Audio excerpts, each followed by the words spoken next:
قرآن کریم فرقان حمید کو ترجمے اور تفسیر کے ساتھ پڑھا جائے تو یہ بار بار کہا گیا کہ ترجمہ تفسیر کے ساتھ ہو، تفسیر کے ساتھ، یہ نہیں کہ ہر ایرا غیر نتو خیرہ قرآن لے کر بیٹھ جائے. اور ایک جو معمہ ہمارے وہاں غلط انٹرپریٹیشن کی جاتی ہے کہ قرآن بہت آسان ہے، قرآن بہت آسان ہے.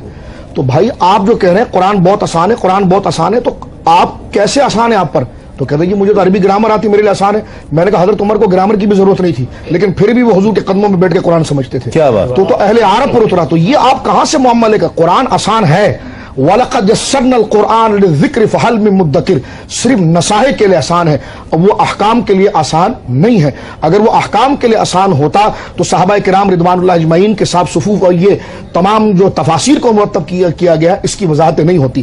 حضرت علی شیر خدا کے بارے میں جملہ موجود ہے کہ الحمد الف کی تفسیر کروں تو جناب میں 70 اونٹوں کو عاجز کر دوں اس کے بوجھ اٹھانے سے. تو آخر وہ فہم قرآن کا درجہ کیا ہے؟ اور ایک بات یہ ہے کہ ترجمہ قرآن کیا جائے. رمضان المبارک اجراء قرآن کا مہینہ ہے، تلاوت قرآن کا مہینہ ہے، لیکن تفسیر اگر کی جائے تو تفسیر وہ کی جائے جو تفسیر مانوی نہ ہو، تحریفی نہ ہو. اس تفسیر کو پڑھ کر اختلاف، نزاع اور ایک دوسرے کے لیے گویا کہ اختلاف کی بات، بلکہ ان مستند علماء کی تفاسیر پڑھی جائے کہ جو اپنا نظریہ 1400 سال سے پیش کر رہے ہیں. مثال کے طور پر آج ایک شوق بھی قرآن کے درس کا کہ جناب ہر جگہ جو ہے وہ بورڈ لگا ہوا ہے، بلکہ حضور علیہ الصلوۃ والسلام نے، مجھے یاد آ رہی ہے حدیث مبارکہ ابو داؤد شریف کے اندر موجود ہے، سرکار دو عالم نے فرمایا کہ آخری زمانے میں ہر بندہ قرآن کا درس دے گا، اور اگر کوئی شخص اس کے درس کا انکار کرے جبکہ وہ جاہل ہے، اس کے درس کا انکار کرے تو وہ اس پر زوم کرے گا کہ دیکھو یہ قرآن کا انکار کر رہا ہے. یہ زبان مصطفیٰ سے منسوخ حدیث ابو داؤد شریف کے اندر موجود ہے. تو لہٰذا قرآن پڑھنے میں اختلاف نہیں ہے، قرآن کی تفسیر میں. مثال کے طور پر میں نے ایک انسٹیٹیوٹ کھول لیا، آئیے میں قرآن کا درس دے رہا ہوں. تو کوئی بچہ اگر پوچھے کہ جناب یہ جو آپ قرآن کا درس دے رہے ہیں تو یہ آپ کی انفرادیت کیا ہے؟ تو انفرادیت کیا پیش کی جائے؟ میں آپ کو قرآن ایسا سمجھاؤں گا جس طرح کسی نے نہیں سمجھایا قرآن. تو کیا قرآن 1400 سال سے اترا، آج تک کسی نے سمجھا ہی نہیں قرآن؟ یہ ہاں؟ تو اگر آپ سمجھا کہ نہیں سمجھا تو ہے، میں نے کہا کسی نے نہیں سمجھایا تو صراط الذین انعمت علیہم ہم دعا کس کی مانتے ہیں کہ یا اللہ چلا انعام یافتہ بندوں کے راستے پر. تو یقیناً جنہوں نے 1400 سال سے سمجھایا ہے تو خدا را تفسیر بھی وہی پڑھائی جائے. بتوں کی آیتیں انبیاء پر چسپا کرنا، بتوں کی مذمت والی آیتیں جناب جو ہے کہ وہ حضرات اولیاء کے مزاروں کو گرانے کے لیے استعمال کرنا، یہ خوارج کا طریقہ تھا. اور حضرت عبداللہ ابن عمر کا فتویٰ موجود ہے بخاری شریف کے اندر کہ ان عبداللہ ابن عمر رضی اللہ تعالیٰ عنہ قال، آپ ارشاد فرماتے ہیں کہ میں یراہم شرار خلق اللہ تعالیٰ، میں لوگوں میں سے ایک طبقے کو جو ہے سب سے شریر سمجھتا ہوں.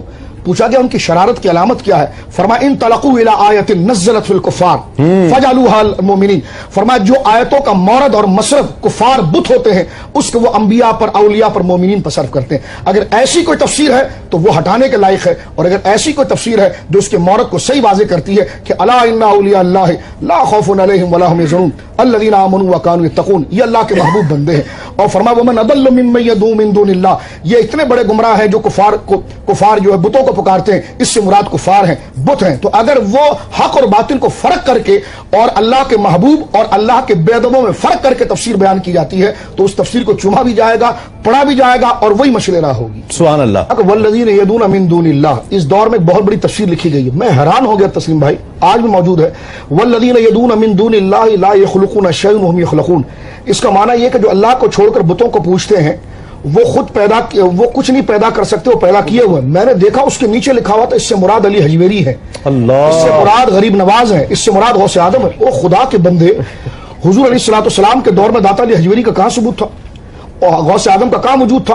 اور کون ہے جو غوث اعظم کے بارے میں یہ خیال کرتا ہے کہ وہ چیزوں کو تخلیق کرنے پر قادر ہے؟ تو اب آپ دیکھیں جہاں کفار کا ذکر کیا جا رہا ہے، ابو جہل کی مذمت کی جا رہی ہے، وہاں پر حضرات اولیاء کو مورد الزام لگانا. حضرت علی کو قتل کرنے کے لیے جو شخص آیا تو وہ بھی حافظ قرآن تھا. لوگ چوری کرتے ہیں، ابن ملجم کہتے ہیں، اس کا نام ابن ملجم بعد میں پہلے عبد الرحمن ہے، وہ حافظ قرآن تھا. اس نے حضرت علی کو قتل کرنے کے لیے بنیاد قرآن بنایا تھا. ان الحکم الا للہ. آیت کہنا کیا چاہتی تھی؟ جس طرح مفتی صاحب نے فرمایا اپنا مقصد لیا. تو خدا را ضرورت اس امر کی ہے کہ قرآن ان سے سمجھا جائے کہ جو 1400 سال کی روش کو سامنے رکھتے ہیں، جس میں اللہ والوں کے ادب و احترام کو ملحوظ رکھا جاتا ہے اور خدا کے دشمنوں کی جو مذمت ہے ان دونوں کو ہٹاتے حتی یمیز الخبیث من الطیب. قرآن کہتا ہے تفسیر یہ ہونی چاہیے کہ ناپاک ایک طرف ہو اور پاک ایک طرف. مولانا اذا تحیرتم بالامور فاستعینوا باہل القبور کہ جب مجھ سے ہم نے فرمایا لوگ پریشان ہیں تو علماء نے لکھا امام غزالی نے کہ جب تم ایسے دور میں پہنچ جاؤ کہ تمہیں کسی مسئلے میں متحیر پریشان ہو جاؤ کہ یہ صحیح ہے فرمایا استعینوا باہل القبور، قبر والوں کو دیکھو وہ کیا کہتے تھے۔ جامع ترمذی کے اندر حضرت عبداللہ بن مسعود کا قول موجود ہے، فرمایا زندے سارے فتنے ہیں، حق چاہیے تو قبر والوں کو دیکھو کہ وہ کیا عمل کیا کرتے۔ کیا بات